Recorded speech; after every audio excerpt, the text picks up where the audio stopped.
Well, welcome everyone to our feral hog workshop. I was getting to the office and I haven't got my computer set up yet, so I'm going to start this on the phone and then transition over while Josh Helchel gets his presentation going. But it looks like we've got a few participants on right now, and we want to make this available to you to interject and ask questions throughout. We also have a section later for folks to have more of a conversation with Josh and I. I'm really excited to have Josh Helchel with us from Texas A&M Natural Resources Institute. He is the feral hog guru, if you will, for the state of Texas. And I've been working with Josh for a number of years, been in a helicopter with him, trying to find pigs a couple years ago. And he should have some great insights for us. I'll be giving a little update on our local Caldwell County program after Josh's presentation. And then we'll move into some question and answer. And finally, at the end, Josh has some great new resources that we wanted to provide the folks on this webinar, kind of a sneak peek at.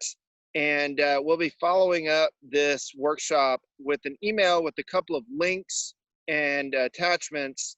One is going to be for our local survey and damage assessment.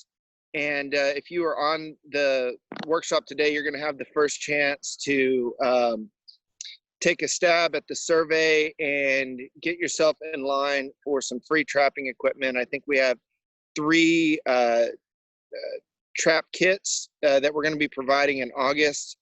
We'll be probably doing that again through Smith Supply there in Lockhart. And if you complete that survey, the local survey, you'll be eligible for those. And then Josh has a great survey on just 1, feedback on this workshop, and then 2, just general feral hog information and that we request from the public to help us provide better education across the state and locally on what we can do to help you. So I did notice we have Stephen on the phone, Plum Creek Watershed coordinator. So Stephen, glad to have you today. And maybe if you had some local updates, we could give you a few minutes later on in the workshop to discuss those. And with that, I'm going to go ahead and turn it over to Josh Helchel. Okay, good deal. I think I have my presentation shown for you guys. And without any further ado, we'll get into it. So howdy guys, my name is Josh Helchel. I'm a project coordinator with the Texas A&M Natural Resources Institute. I've been working on the wild pig program for quite a while, and always enjoy working with Nick, working with the Meadows Center, flying around in helicopters and doing whatever we can for wild pig education and control.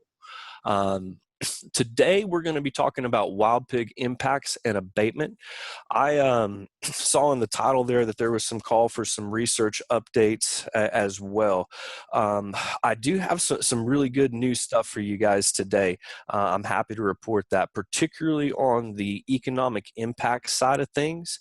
But in other regards, particularly in the toxicant development front, this COVID stuff has really put the brakes on a lot of things. And last I heard that the toxicants were hopefully going to be labeled for use by this summer. Obviously, that has not happened.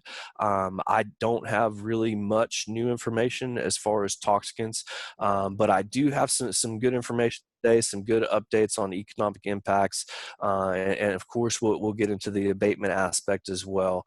Abatement might be a little bit of a review for some of you folks, but hopefully there'll be some things that you can glean and gather from it as well.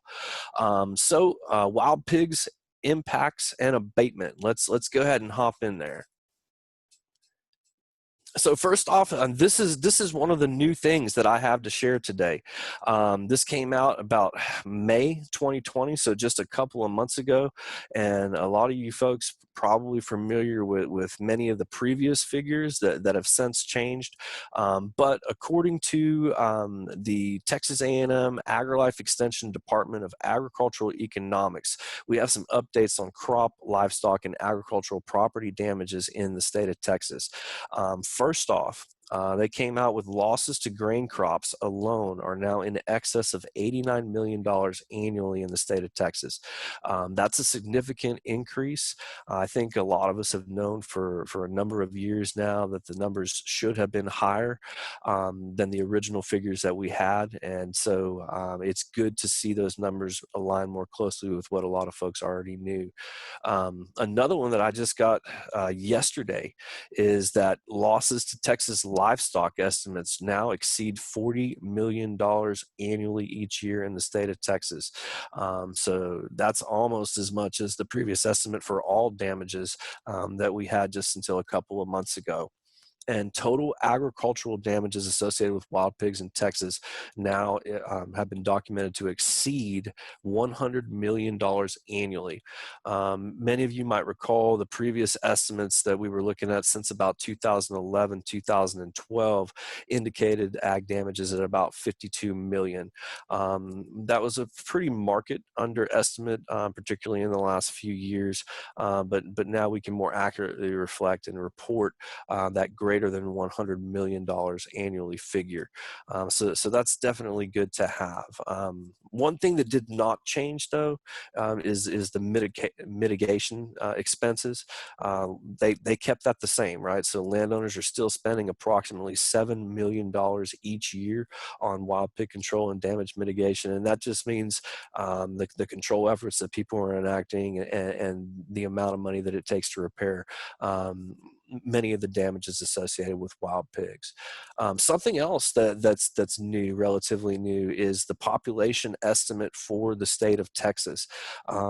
As early as 2011, 2012, the population estimates indicated that we had it came out as a median estimate of 2.6 million wild pigs in the state of Texas in 2012, with population modeling as of 2018 indicating that we could have anywhere between 3 and 5 million wild pigs in the state of Texas.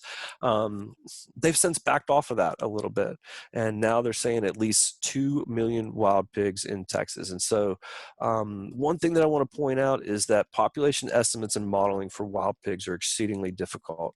We're talking about a very reclusive, intelligent, and adaptive animal.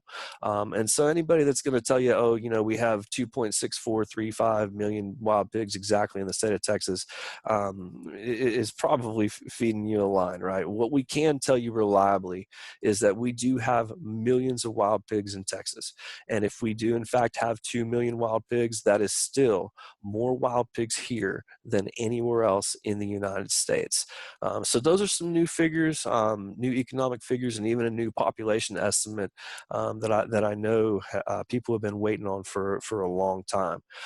So with that, we'll go ahead and move forward.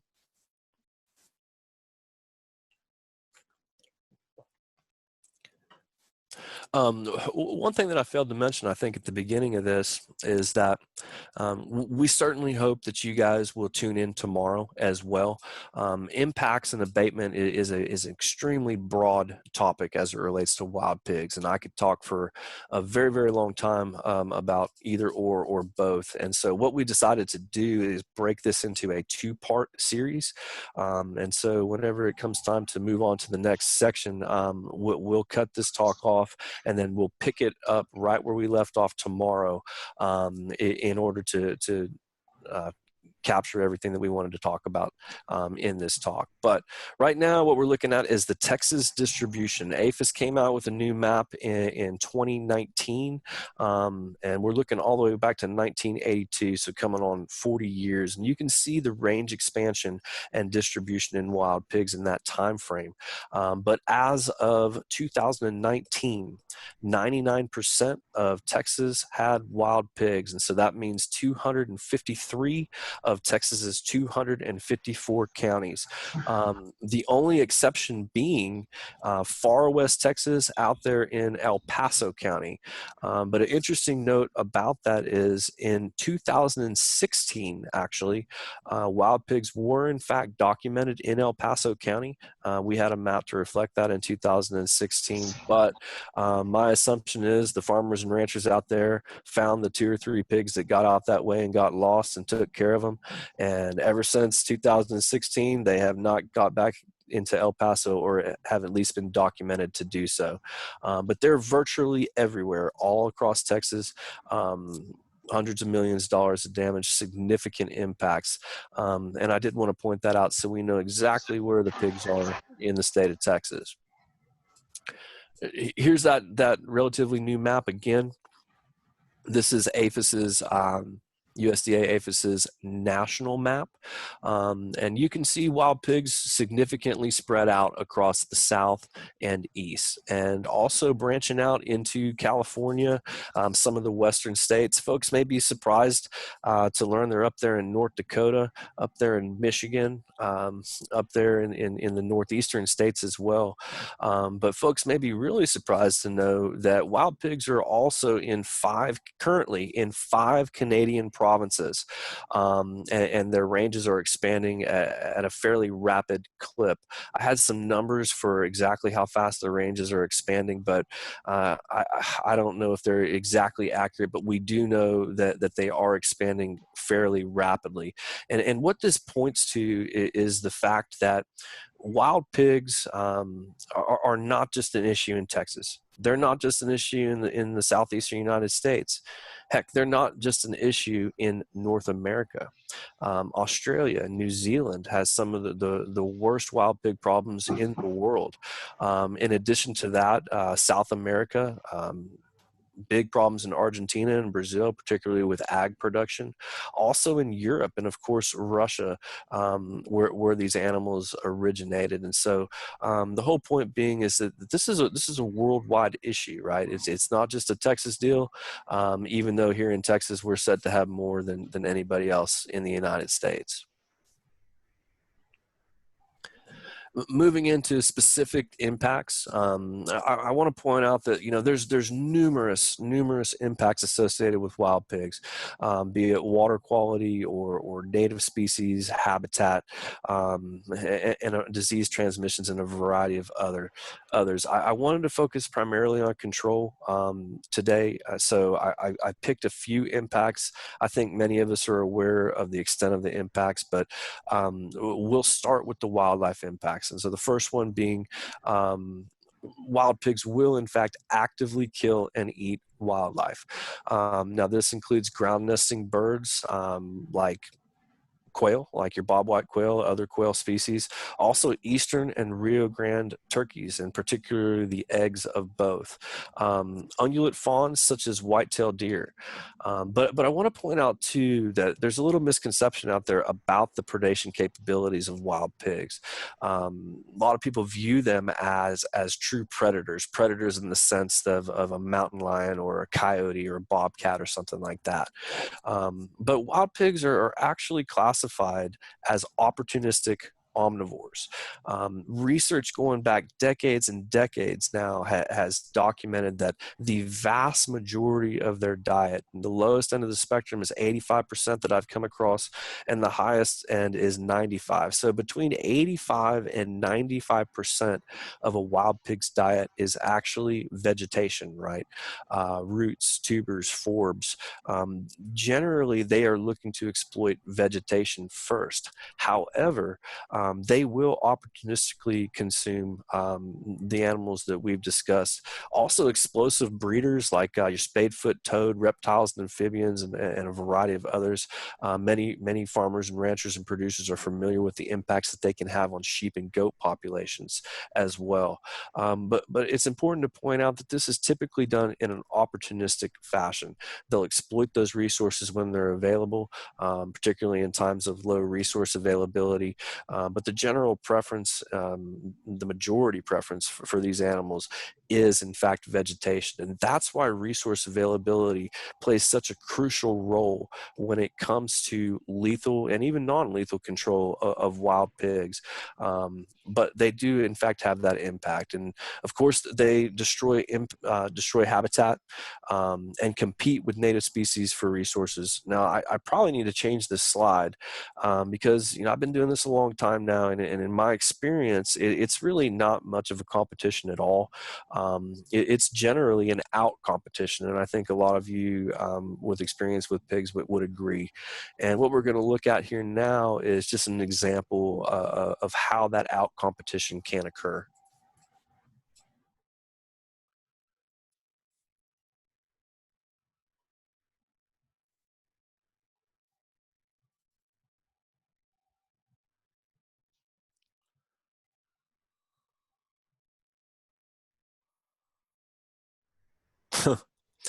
Now that I'm listening to this in headphones, I don't know if you guys could hear the guy say, "Look at all those bucks running off. That's why I hate them." Um, and a lot of folks don't like pigs for a lot of reasons, and this is one of them, right? But this is an example of out competition, because what we just watched here is a 30-pound sow chase off 5 or 6 mature bucks from a supplemental feed site. Now, folks are very familiar that wild pigs will dominate supplemental feed sites, and that's not why I show this video. I show this video because after what you just saw, I want you to think about something. Wild pigs cannot sweat, right? So they don't have sweat glands, and what that creates is a biological requirement for them to occupy surface water systems, for them to remain in riparian areas the majority of the time. In addition to their E. coli deposits in surface water systems, they also have impacts on native species. And with the level of out competition that you just saw with that 30-pound sow, I want you to think about in the hot summer months when wild pigs are present on your property, who do you think gets the best access to those valuable water sources, particularly in the heat? Do you think it's going to be your wild pig sounders and your big old wild pigs, or do you think it's going to be your deer and your turkeys that are probably trying to get away from those guys as soon as possible, right? And the answer to that is generally it's going to be the pigs that are going to outcompete for that resource.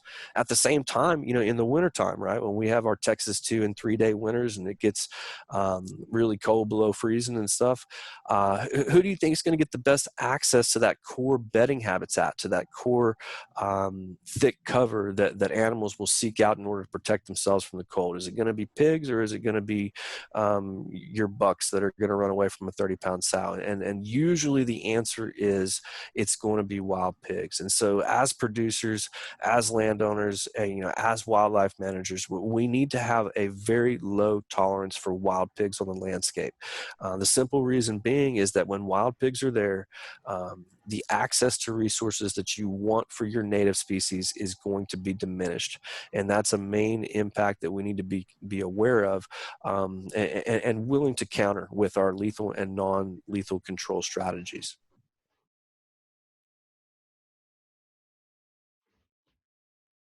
Moving forward to other impacts, we're going to talk about disease transmissions. There's numerous diseases that we could talk about, but I just picked this one as an example. As a matter of fact, wild pigs are known to carry at least 45 separate diseases. Now, 24 of these diseases are known to be directly transmissible to humans. An interesting point about this is that the vast majority of these diseases or the disease transmissions rather, actually occur through direct or indirect contact and not through consumption. According to the CDC, provided that wild pig meat is prepared to 165 degrees internal temperature, there are no known diseases that can be transmitted through the consumption of wild pigs. And so what that means is eating the pigs is not your big problem. The big problem is using areas where pigs are present, is is processing pigs, is handling pigs, and the same extends true to tick-borne illness. And so this particular study here that came out in 2011 found that 3 out of every 4 wild pigs in Texas are potentially infested. So 75% of the pigs that we have in Texas are carrying these ticks, and specifically exoded or hard-shelled ticks. And all you really need to know about that is that these are the ones that have the bad stuff, that have things like rickettsial infections, borrelial infections, Lyme disease, ehrlichiosis, and others, right? So the ticks that are on pigs in Texas are the bad ones, right? And this other study here in 2014 from Ferreira Arroyo, this was in South Texas, but of their sampling, Lyme disease and related co-infections were detected in almost half, right? So almost 1 out of every 2 ticks that they pulled off of a pig wasn't just a bad tick that is capable of it, but these ticks were actually harboring infections like borreliosis, Lyme disease, rickettsial infections, and others. And that's why it's very, very important to be aware when you are handling pigs, when you are processing pigs, even when you're using outdoor areas where pigs are present, for the simple fact that direct or indirect disease transmissions occur. And that also extends out to brucellosis, pseudorabies, and others, even among livestock and other wildlife species. So the potential for disease transmission, whether it's ticks or any of the other diseases associated with wild pigs, is significant. And it's something that we need to be aware of when we're out in the field, when we're controlling pigs, even when we're doing something completely different in areas where pigs are present, because it certainly is a significant impact associated with this species. Okay, like I said, I could go more and more on impacts, but what I want to do now is transition a little bit more into control and some considerations that we need to have when we enact control. Hold on a sec, I got something. Okay, I just admitted somebody. All right, anyway. And one of the things that we need to be aware of is the intelligence of wild pigs, right? These are some of the most highly intelligent and adaptable animals on the planet. And part of the reason for their success is, one, obviously their reproductive capacity. You know, they're classified as the most reproductively successful large mammal worldwide. At 6 months old, a sow is able to conceive a litter of 4 to 6 piglets, right?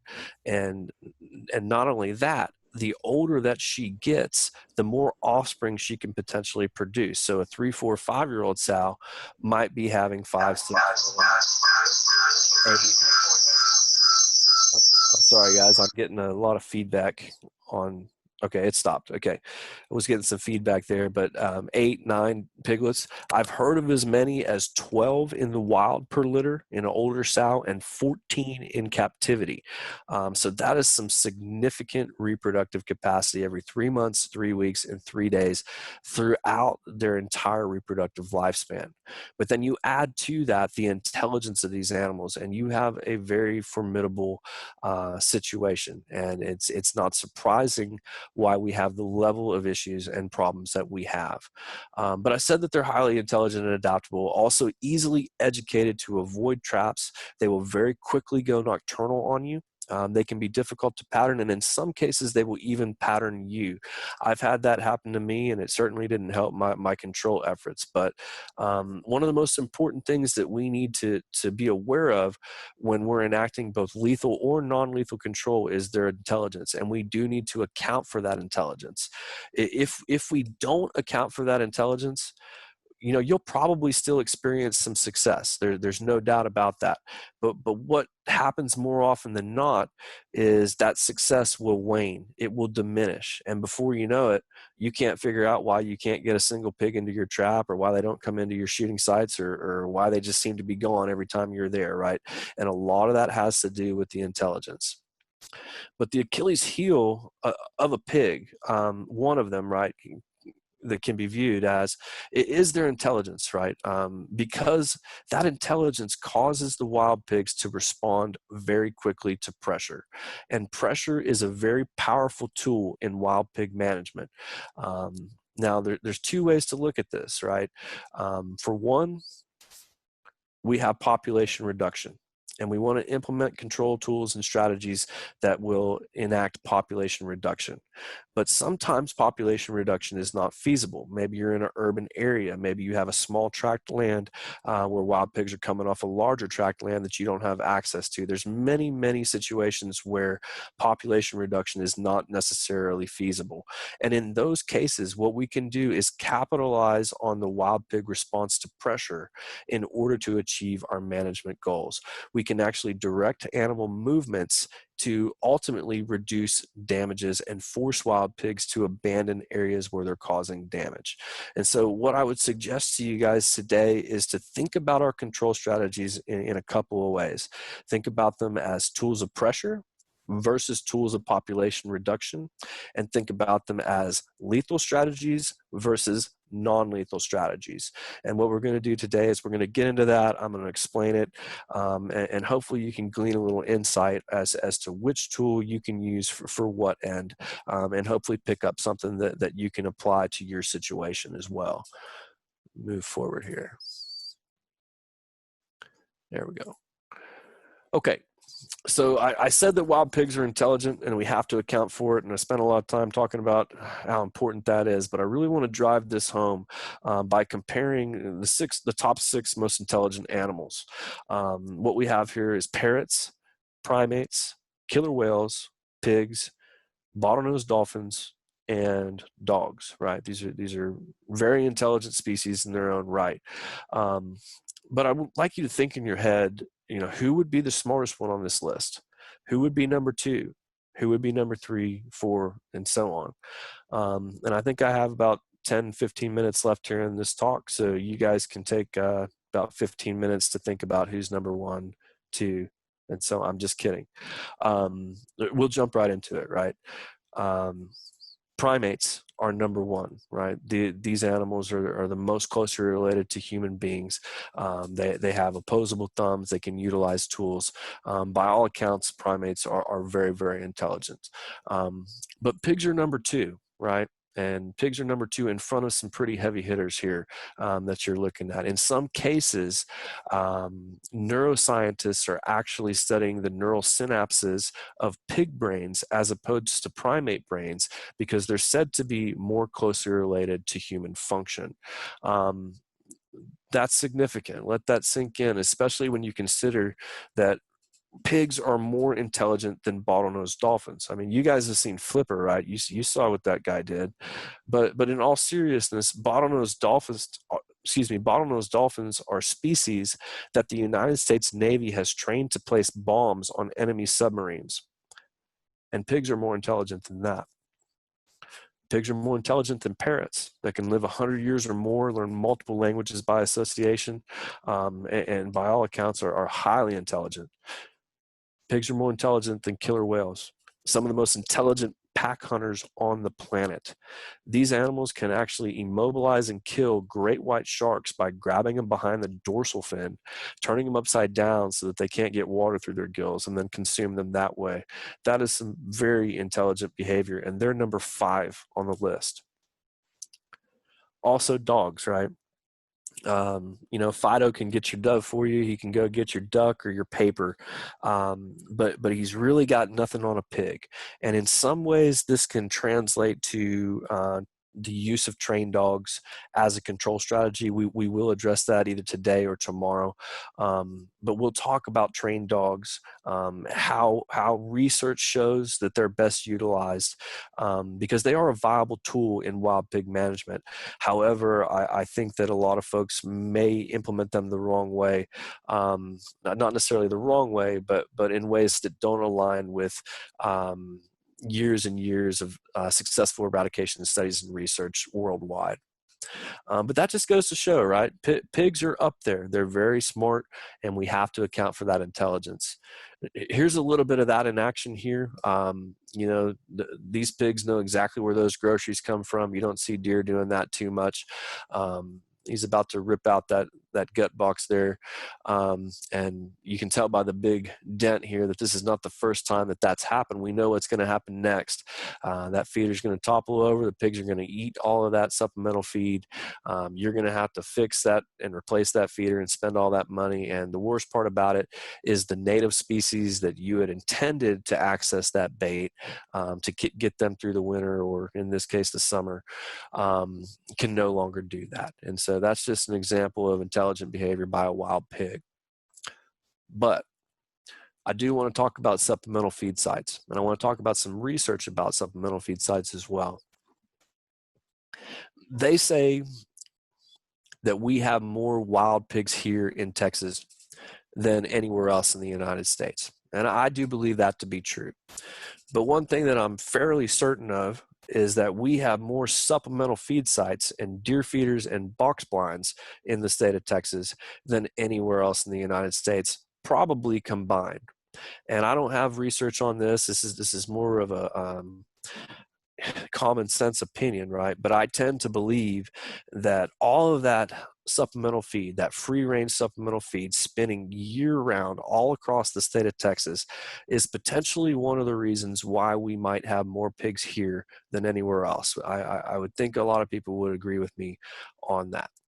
But there's some things that we can do, right? And so we talked a little bit, brought up about lethal control strategies versus non-lethal control strategies. And there's some very interesting ways that we can make our non-lethal control strategies supplement our lethal control strategies. For example, research conducted at Texas A&M found that 28 to 34 inch paneling will exclude wild pigs completely, while still allowing access by your native species, such as your deer, such as your turkeys, and others. Now, I like to say this: pigs are smart enough to be lazy, and they're lazy enough to be smart, right? And so think about this on your property. Say you have 6, 7, 8 deer feeders on your property, and you decide to exclude those feeders through something similar to what you're seeing right here. Now, what do you think is going to happen, particularly in times of low resource availability, when wild pigs can no longer access supplemental feed sites readily on your property? And the answer is, some of them will remain on the property, but a large portion of them are actually going to move away, and they're going to abandon areas in search of an easier meal. And what that means is that they're going to go over to your neighbor's property. And make no mistake, the whole point of this talk is to figure out how we can get the pigs on our property over to our neighbor's property. Now, of course, I'm kidding, right? We do not want to drive the wild pigs over to our neighbor's property. But consider this: what if we got with our neighbors and got with the neighbor on the other side and maybe a couple neighbors around that, and we all excluded our supplemental feed sites? Pretty soon, we're going to have a very large area where wild pigs cannot get an easy meal. And what that's going to do is a fair portion of them are going to abandon that area.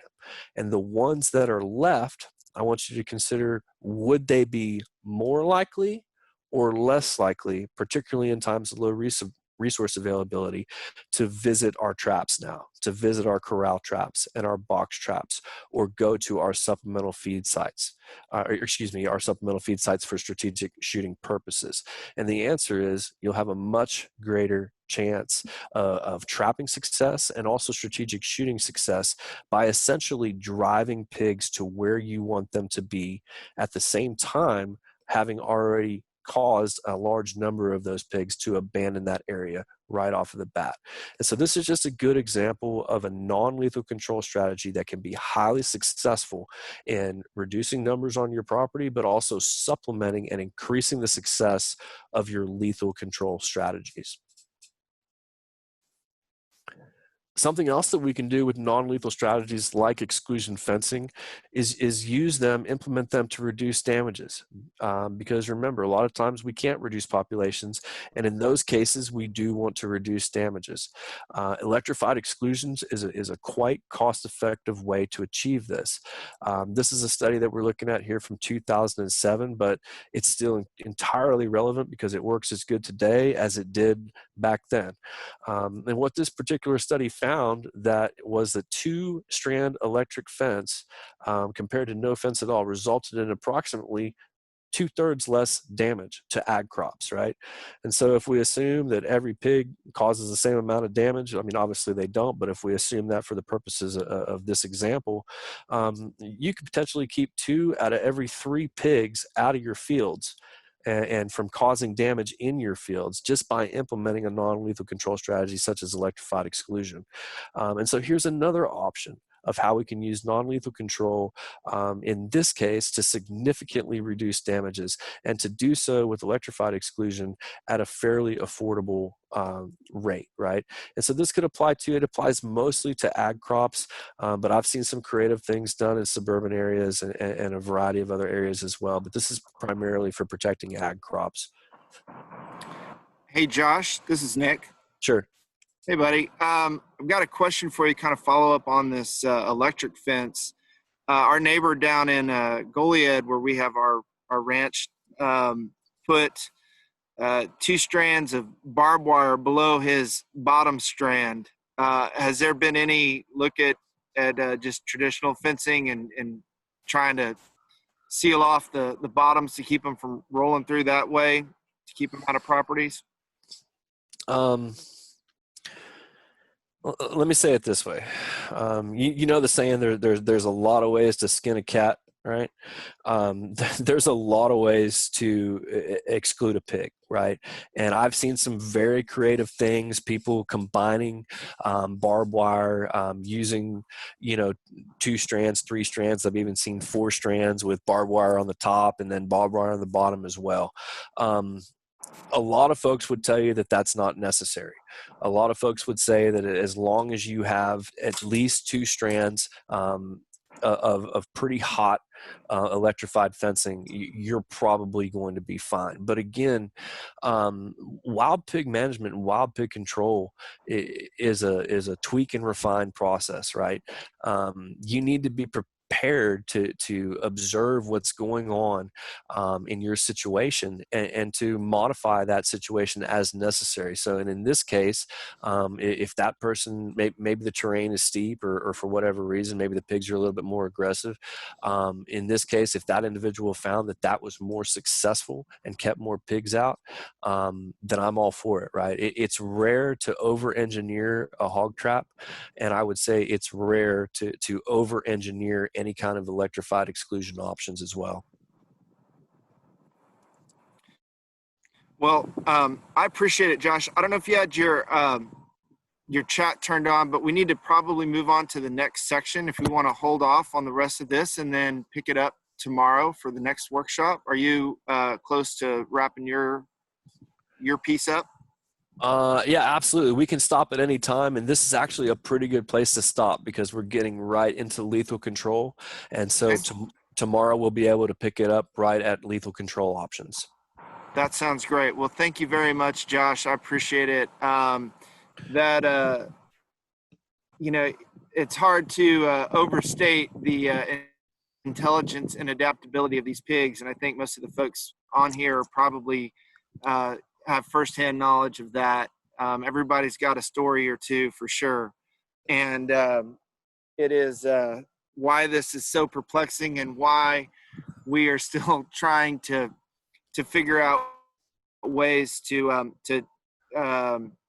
address this issue. And like you said earlier, you mentioned, this is not about necessarily population control, but about pressure and about what we can do to minimize damage. So there's no delusions, I think, about getting rid of everything, but what we're trying to do with the task force in these counties is make these areas less desirable, and particularly the folks that are participating in these programs. We want them to be able to have the tools to protect their property and enhance their native wildlife and native plant populations, or enhance their agricultural operations. So I'm going to try to share my screen, just kind of give a quick update on the program for this year, where we're at, and talk about what we have coming up in August. But let's see here. I'm sharing my screen. I was going to have Leah do a poll, and now I forgot. I was moving on to mine. Leah, are you able to throw up a poll real quick before we get into the next section? Okay, great. Definitely. So just launched it. Just launched it.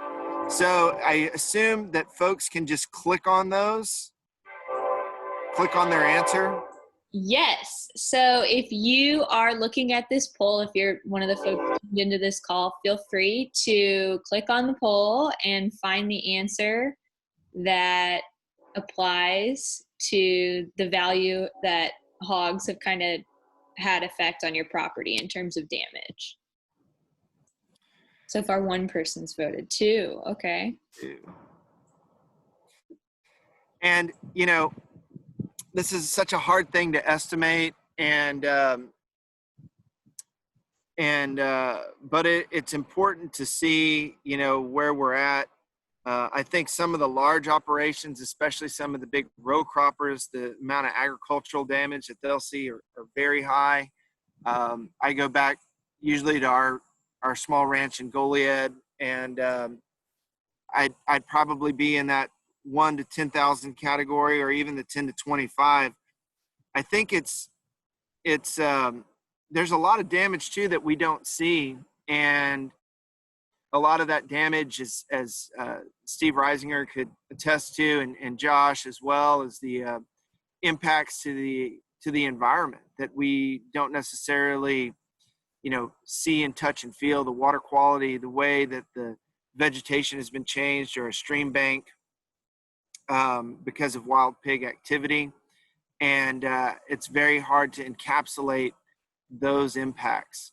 So I think Josh's numbers are really interesting, that we're talking about agricultural losses, and I think that's a lot easier to quantify. When you think about total losses, though, and you think about you know, wrecks that are related to wild pigs and environmental issues, I think we could, I certainly see that we would maybe be, you know, in that, you know, $250 million a year total damage for the state of Texas.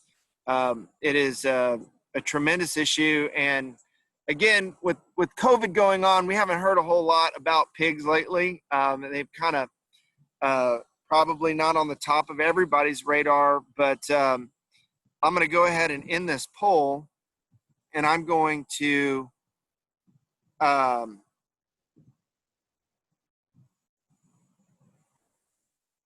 think, can you guys see my screen? Leah, can you see my screen on our We're program? now sharing the poll results, so hopefully Okay. everybody can see that. Okay. Looks like everyone that voted said right in that $1,000 to $10,000. 1,000 to 10,000 range. And that's just a few people on this call. You spread that out over a county or a region, and that adds up very, very quickly when you're talking about local and state level planning. So appreciate you guys doing that. Can you guys see my PowerPoint at this point? Yes, it's visible, okay, and you're good to go. If you want to make All it right. present mode. Let's see here. All right, now I'm in full screen, I believe. So a breakdown of our hog program so far this year. Through the bounty program, we have just recently eclipsed our allotted amount based on funds. So we had $5,000 in grant funds, matched by $5,000 in local funds, total of $10,000 for the bounty, $5 a pop. That is 2,000 pigs that we could pay for. So I don't think that there has been a year that we have done the bounty in Caldwell County where we have not run out of money. It is, you know, it demonstrates that there are a lot of pigs being harvested out there. We've had over 170 participants in the history of our program that have participated specifically in the bounty program at one time or another. Some regular, some do it every once in a while. This year we had to deal with COVID and really trying to figure out how we could do this and do it safely for not just the volunteers, but also for the participants in the bounty program. We postponed it March through June, but decided to go ahead and try a virtual bounty for July and August. And within the first couple of weeks, we had over 900 tails or receipts submitted via email. And on the receipts, I feel like that works pretty well because folks were asked to put a big X on the front of their receipt so they couldn't turn it back in later. On the tails, we're asking for a little bit of trust that those tails are going to be destroyed after the pictures have been taken. Hopefully nobody's interested in just storing tails for posterity and the chance of reissuing the bounty. I think we might actually try a different type of biological evidence or maybe photo evidence next year. So if you're holding on to tails that you already turned in, I think we're going to switch it up next year in 2021. For those 931 tails, we had 6 folks that have participated in the program before and 3 new participants. Their first time was through the virtual bounty. And I have not heard any complaints yet on how the process worked. I don't know if checks have gone out yet. That's usually where I get complaints is, Nick, when am I getting my check? But those have been submitted, and they'll be getting through the county process with Commissioner's Court just like we do standardly. We conducted aerial control in February and March. We had 15 hours or so this year in the county. And I think that we had somewhere around 160 pigs during those 15 hours taken out. So, somewhere around 10 pigs an hour, which is not too bad when you consider the damage a pig can inflict. Also, aerial control that we've been doing with Veracity Aviation the last couple of years, it's not quite as expensive per hour as it used to be with the bigger helicopter that we were using before. So it's a little more economical, and that makes it much more bang for the buck. As I mentioned, we're going to be sending out an email after this with a link to the Feral Hog Task Force survey and a damage assessment. If you complete that survey and damage assessment and you are interested in a new trapping kit that would include posts, panels, clips, things like that, I think it's somewhere around $400 or $500 worth of equipment to pick up from King Feed. We did first come, first serve last year. I anticipate we'll do that again this year. So if you get that link right after this workshop, go ahead and fill it out, send it in, or it might just do it automatically if you do the online survey, and we can get you that equipment that you need. And I just want to let you know, I have not heard anything from AgriLife yet on the next round of grants. I know they're wanting us to bill out for this one, but I have not seen a request for proposals for next year. But I hope to get more funds again for Caldwell County and also for Hays. And if there are any other counties close, we've done a Guadalupe County program a couple years ago. So I will try to let folks know what's coming out. We also have a little poll question that we're going to put up here as well about to maybe help us craft this application to suit you better. Lately, we've been focusing on aerial control, trapping supplies, and the wireless trap program that Val Ramirez has been really moving those traps around the county for us, Hays County and Caldwell County. I know a lot of folks wish the bounty would be more. That would require the county to pony up a little more dough. So if you guys could take a few minutes and click on like your number one thing that you'd like to see us provide, I think that would be a great indicator that we could use as we put in a application for next year.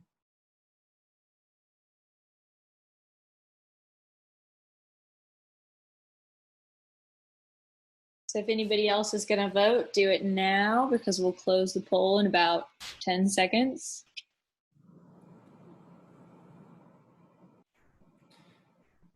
I threw the cash grants in there. I had that idea recently as far as maybe going on a application process for folks that really need some help, and where they could use that toward what they best saw fit on their property. And I think that kind of goes along with what Josh was saying, is that it's a lot of trial and error. We've got to try different things. Each property is unique. Each situation is unique.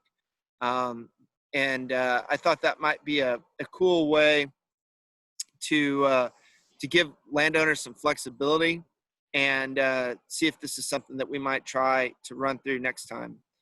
I guess some of the bounty hunters aren't on the call this morning or this afternoon, but I know that there's a lot of folks out there that would like to see that $10 bounty. The grant actually caps it at $5, or they will only give $250 per pig on a bounty. And I've been a little hesitant to go with 10 and worried about folks coming in from other counties, but I think we might need to set the stage in Caldwell County and increase that bounty again. Again, $10 is a heck of a bargain if we're going to get more folks out there trapping pigs and doing some very strategic shooting. So, Leah, I think let's stop the poll, share it, and move on to a little bit of, see if there's any questions out there. If not, I've got a few for Josh. So. Yes, I just stopped sharing the poll, so folks should have been able to see it. But in case you didn't, the number one choice was cash grants with 3 votes, followed by aerial control and more trapping equipment with 1 vote each. All right. I like, so Chris's question, politically charged. All right. I don't know if we can pay any more for Democrats or Republicans than we can for feral hogs.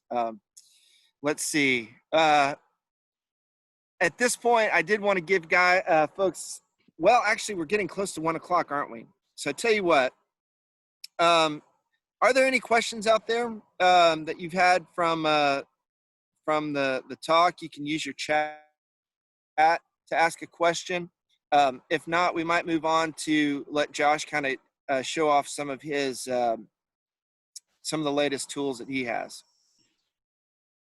Yeah, we've got about 5 minutes left to go. Also, if anybody wants, they can turn on their video or their voice record and just unmute themselves and ask your questions.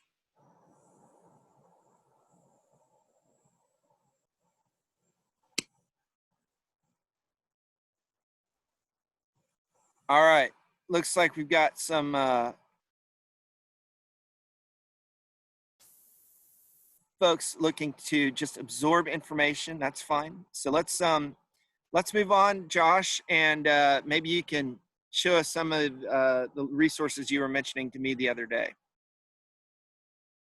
To answer the question that was in the chat, we are going to be having a follow-up webinar tomorrow, getting a little bit more in depth on some of the stuff we didn't get into today. And that one is also targeting folks in Hayes County. Okay, good deal. Like I said, I'll go quick. Texas A&M Natural Resources Institute has had to be innovative in their response to the COVID-19 global pandemic, just like everybody else across any other industry has had to do.